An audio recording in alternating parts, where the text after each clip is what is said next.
Donald Trump has never done an honest day's work in the entirety of his life. So, let me ask you a question. Why would he start now? Why would Donald Trump start really working hard, grinding it out, putting the elbow grease in? When he is more tired than ever? When he is in greater decline than ever? When Donald Trump is lazier than ever? Why now would he start working? He wouldn't. He won't. And he is not going to. Which is why everybody around the White House and on Capitol Hill knows the truth. Donald Trump is quitting. He is giving up. He is not trying anymore. His presidency will exclusively be focused on the stupidest shit imaginable.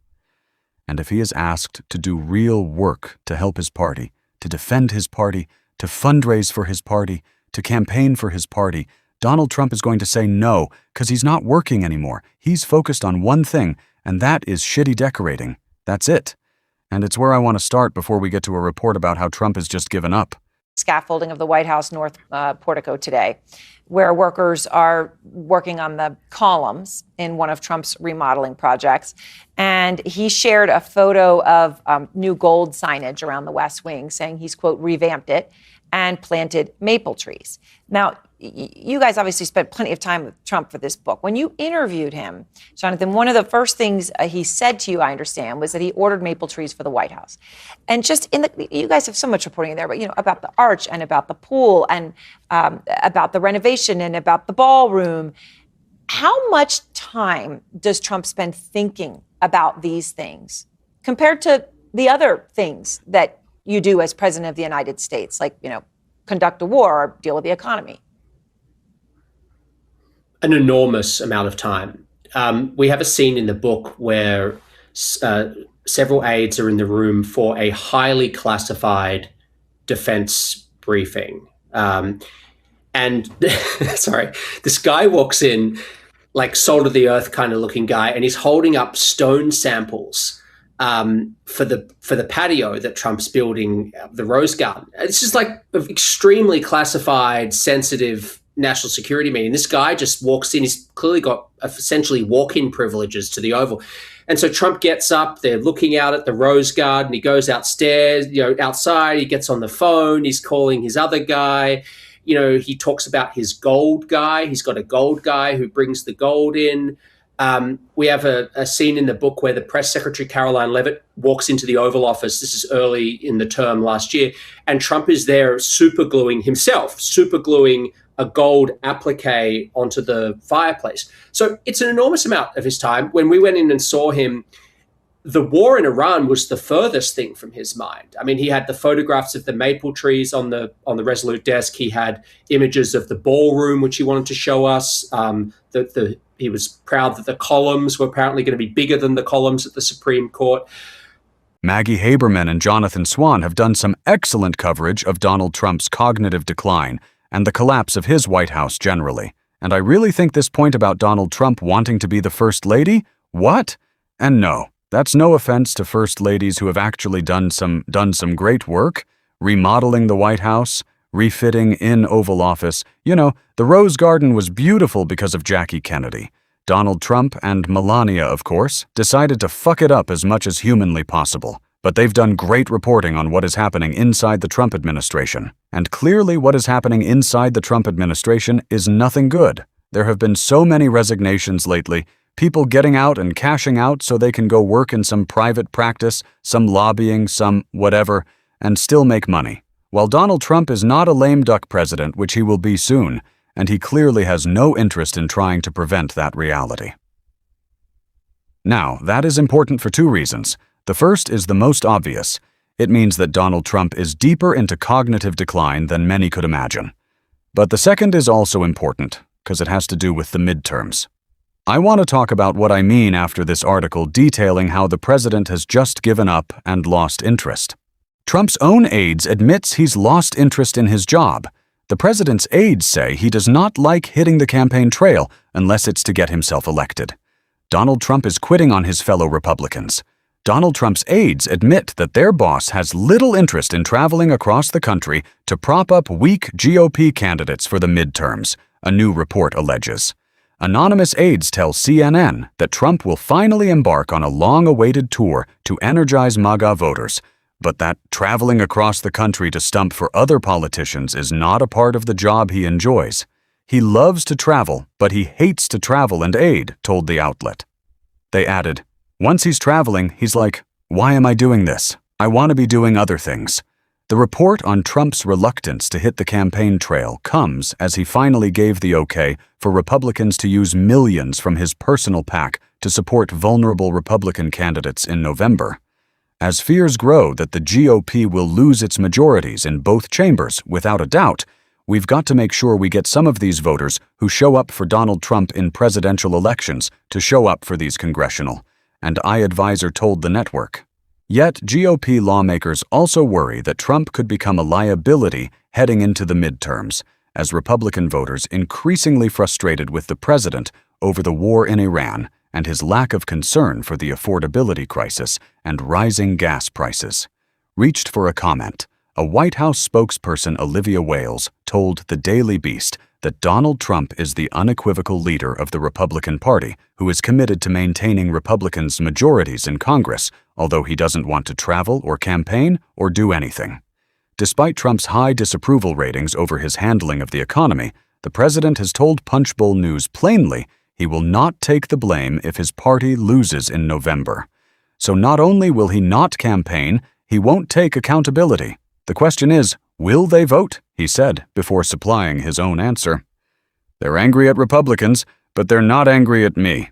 So Donald Trump, in his little idiot lizard brain, has convinced himself that the anger within the Republican Party is not directed at him, but congressional Republicans. And the only way to save the day is for him to get out on the campaign trail, but he doesn't want to do so. He's largely quit that effort and does not want to embark on it. That is fucking hilarious. This is the decoy plane just manifesting in an electoral sense, like Donald Trump looks at the Republicans struggling in difficult districts and goes, well, quite frankly, I think I'm going to make gas prices even higher and then say, it's all your fault. Republicans are trying to find distance between themselves and this administration causing so much pain, which is crazy because if the Republican Congress wanted to step in and stop Donald Trump, they could.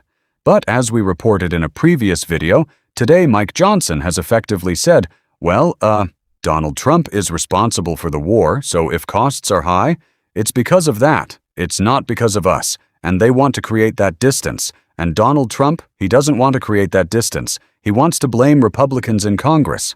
That is what Donald Trump is saying.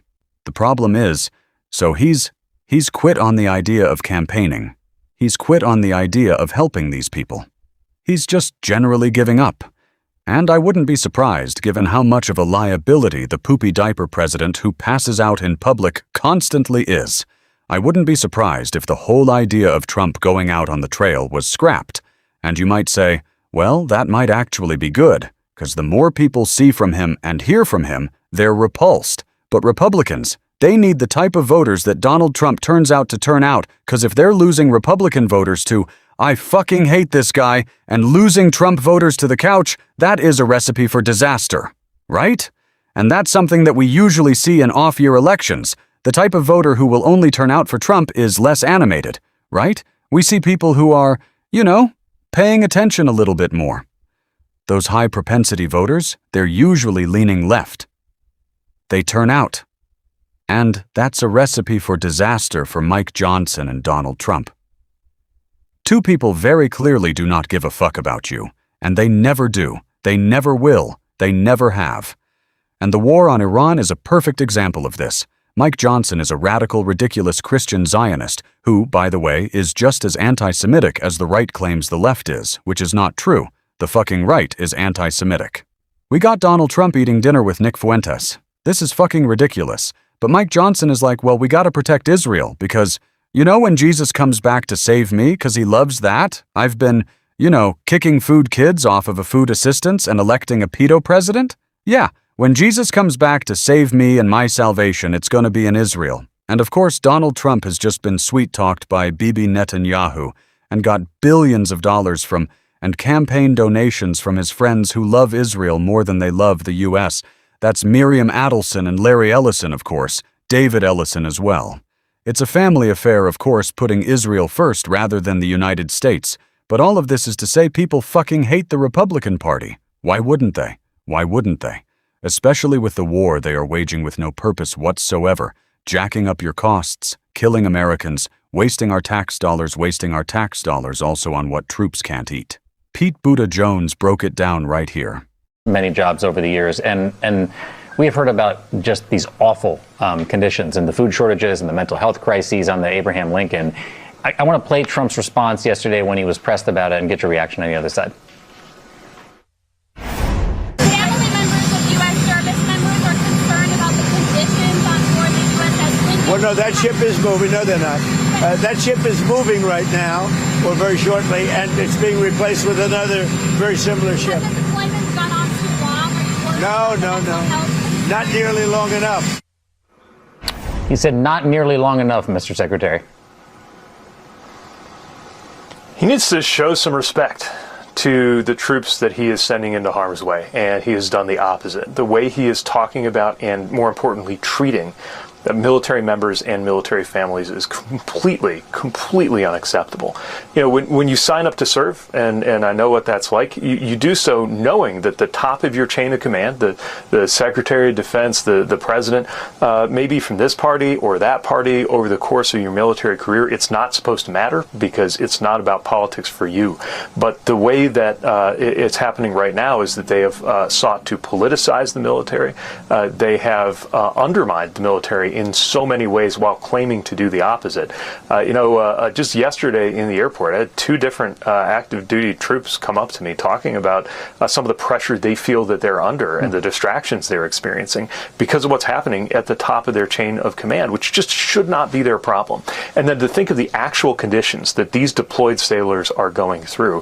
When you were in charge, when you were the commander-in-chief, the absolute least you could do is show some moral support for what they're going through. Even if this White House and this Pentagon are failing to shorten the historic record-breaking length of deployments, even if they are failing to improve the conditions on the ships, which, by the way, is unacceptable. But even if that's the case, the very least that they can and should do is show some regard for the sacrifice. It is crazy to have $1 trillion military budget and not be able to feed our service members, and when they come home to make sure that veterans aren't homeless. It is wild. It is broken.